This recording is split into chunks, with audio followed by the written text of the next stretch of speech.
అందరికీ నమస్కారం అండి. నా పేరు తాతారావు. నేను డిస్ట్రిక్ట్ ప్రాజెక్ట్ మేనేజర్ వెస్ట్ గోదావరిగా చేస్తున్నాను ఈ ప్రకృతి వ్యవసాయానికి, Andhra Pradesh community managed natural farming.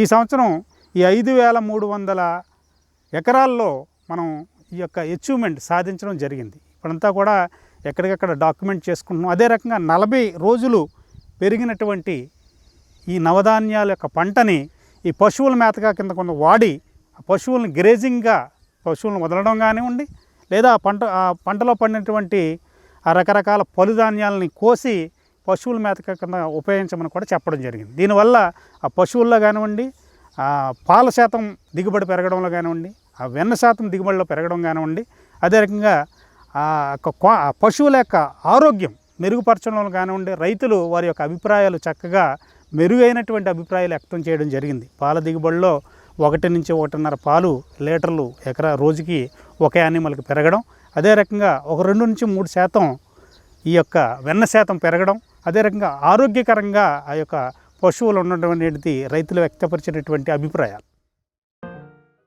మా డిపిఎం గారు, మా సారు నోకరాజు సారు నవధాన్యాలు వేయమని చెప్పి వేయించారు. రైతులు కూడా చాలామంది ముందుకొచ్చి వేయటం జరిగిందండి. అది చేను వరకనే పనిచేస్తుందని చెప్పేసి మేము అనుకున్నాం. కానీ ఏంటంటే ఈ సస్యాన్ని తినటం వల్ల గేదెలకి, ఆవులేంటి గేదెలేంటి ఇవన్నీ కూడా పాలు ఉధృతి అవుతున్నాయండి.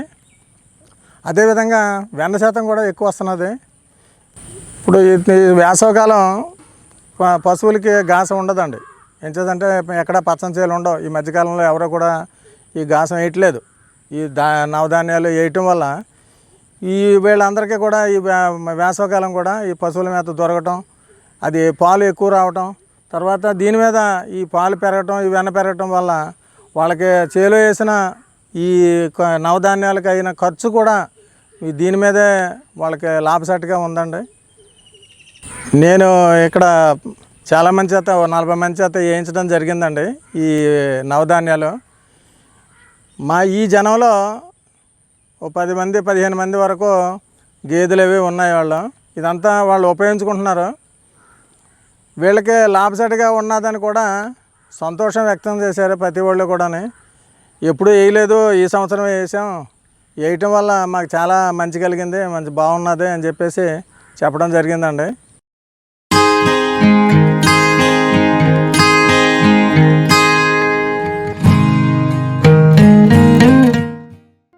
నా పేరు గంగాధరరావు అండి. గొల్లగూడెం గ్రామం, ఉంగుటూరు మండలం, పశ్చిమ గోదావరి జిల్లా.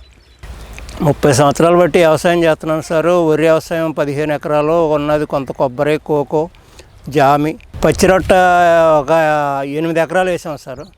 నవధాన్యాలేమో 4 ఎకరాలు వేసానండి. మామూలుగా జీలుకి ఒక 6 ఎకరాలు వేసాం.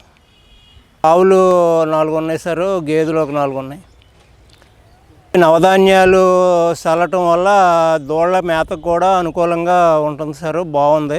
ఇది వరకు జీలుగు చల్లితే దూళ్ళ తినడానికి ఉపయోగం ఉండేది కాదు. ఈ సంవత్సరం మన మేడం గారు వచ్చి నవధాన్యాలు చల్లండి అని చెప్పని ఇచ్చారు.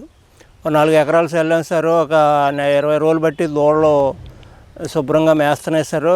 ఈ 4 రకాల మేత తినటంలో ఇది వరకు మామూలుగా జాడేస్తే 2 లీటర్లు 3 లీటర్లు ఇచ్చేవి. ఇప్పుడు ఈ మేత మొదలెట్టిన తర్వాత ఒక్కొక్క ఆవుకి 1.5 లీటర్ పాలు పెరిగినాయి సార్. చాలా బాగుంది. ఒక వారం 10 రోజుల్లో దున్నేసి వ్యవసాయం చేయడానికి లైన్ చేసుకుంటాం సార్.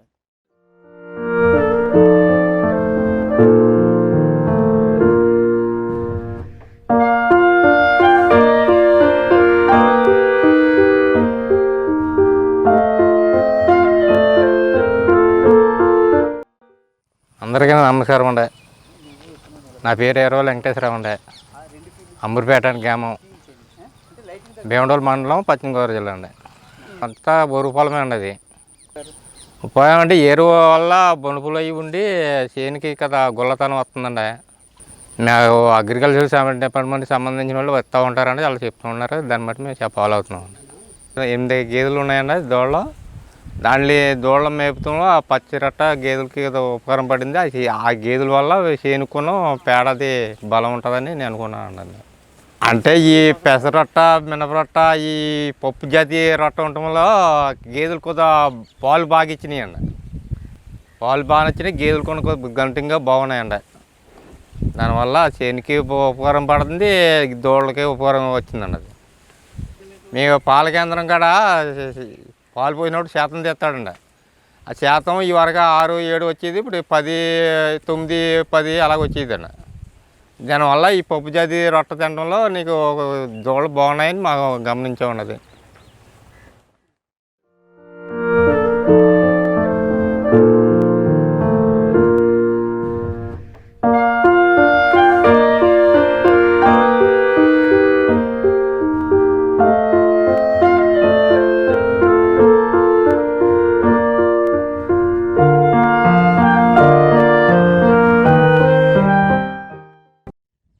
పెచ్చిటి శివనారాయణ, వరిగేడు శివారు, ఎర్రనీలగుంట, అత్తిలి మండలం, పశ్చిమ గోదావరి జిల్లా. సుమారుగా 20 సంవత్సరాల నుంచి వ్యవసాయం చేయటం జరుగుతుంది. 10 ఎకరాలు చేస్తున్నానండి. 10 ఎకరాల్లో కూడా వ్యవసాయం చేస్తున్నాను. వరి పంట 18 రకాలు విత్తనాలు కలిపి చేలో జిమ్మబండి చాలా బాగా వచ్చింది పచ్చి రొట్టదిని. ఇది రైతుకు మంచి శ్రేయస్కరంగా ఉంటుంది. ప్లస్ పశువుల దానా, పశువులు రొట్ట కింద కూడా మంచిగా ఉపయోగపడుతుంది. చాలా బాగుంటుంది.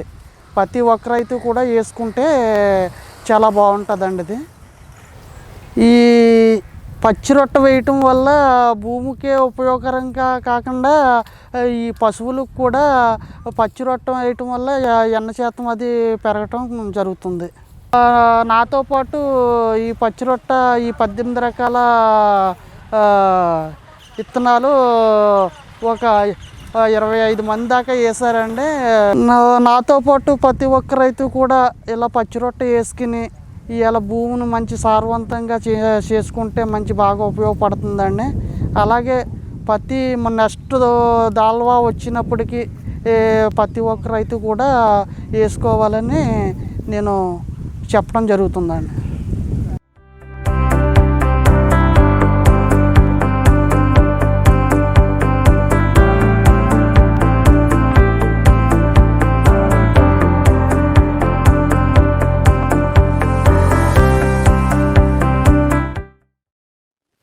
పేరు ఎల్లమాటి దుర్గారావు, పెద్దాపురం, గోపాలపురం మండలం, ఏలసింతరగూడెం పంచాయతీ, గోపాలపురం మండలం.